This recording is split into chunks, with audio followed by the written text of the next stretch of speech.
You know what the sad thing is? I don't remember shooting half of that. Oh, wow, that was a little trip down memory lane.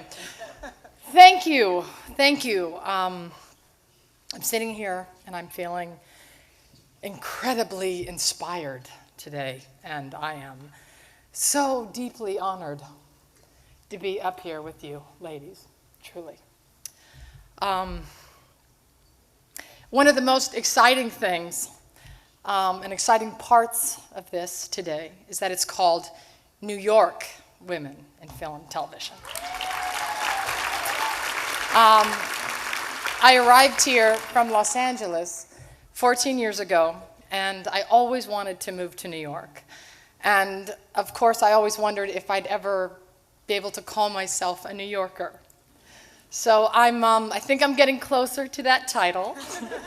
I just didn't know that it would involve so many hours of looking for bodies in the Gowanus Canal. Now let me ask you something. How many of you New Yorkers have ever been to the Gowanus Canal? Oh, there's a lady in the back. It's very impressive. The title of New York Woman in Film and Television and the Muse Award is truly an incredible honor, and I have to say that I do feel a certain kinship with the Muses.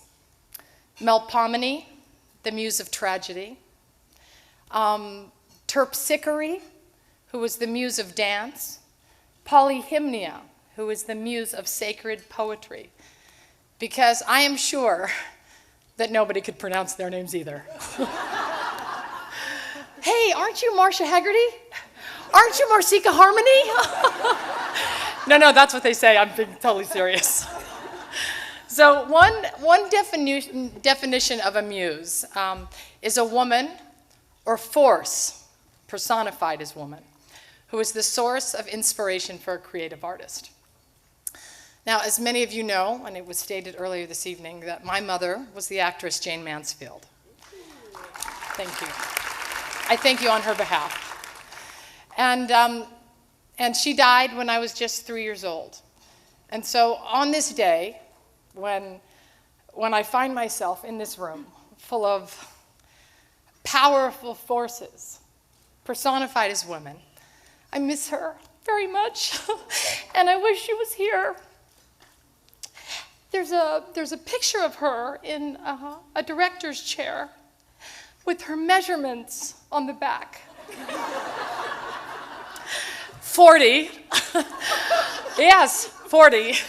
21, 35. Yes, what happened? And I look at that photo, and part of me says, Mom, I gotta say I love your sense of humor. It's funny. And there's another part of me that says, no, your name goes there. That's not your name, and that's not all that you are.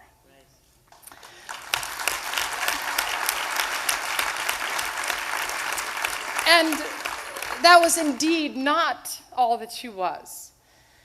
And I am so grateful to be on a journey of my own life that has allowed me the freedom to embrace a different kind of measurement.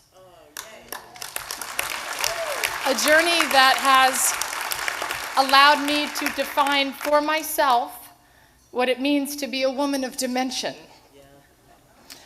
And I'm so profoundly, deeply, madly, truly deeply grateful for all the women in my life and my mentors and my teachers and my friends and my believers and my seers and my encouragers, my muses, my forces who have made this journey possible.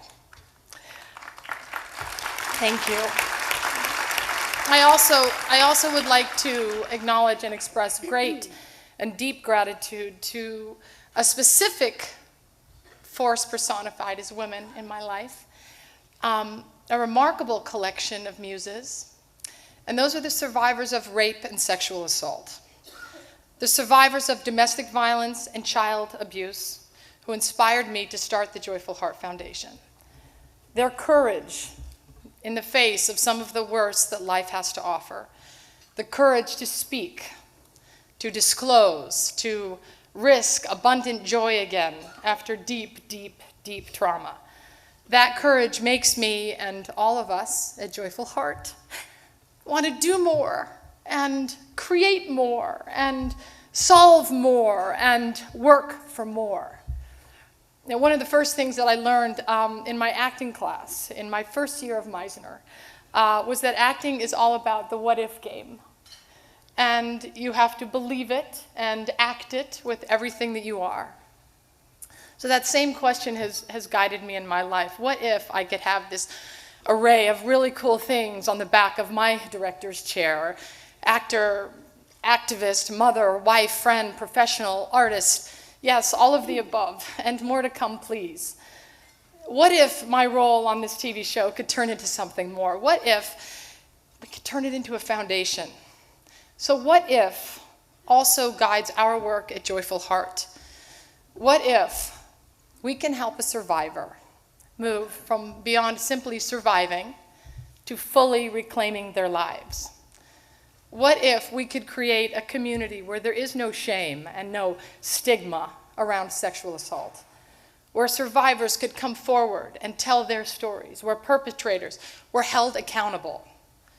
What if a survivor could feel her body again?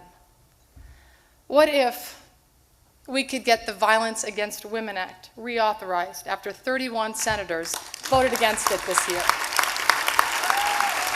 What if we could eliminate the backlog of hundreds of thousands of untested rape kits in this country? What if, to quote the poet Adrienne Rich, if we could make a place where we could sit down and weep and still be counted as warriors?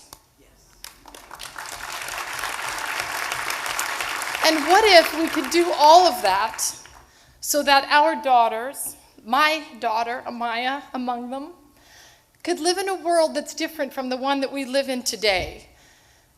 A world where they always get the chance to call the shots. So I stand here and I thank you for inspiring me to be the best muse that I can be to her, a force of good personified as her mom. Thank you for this great honor, and thank you to my awesome, awesome husband who I love.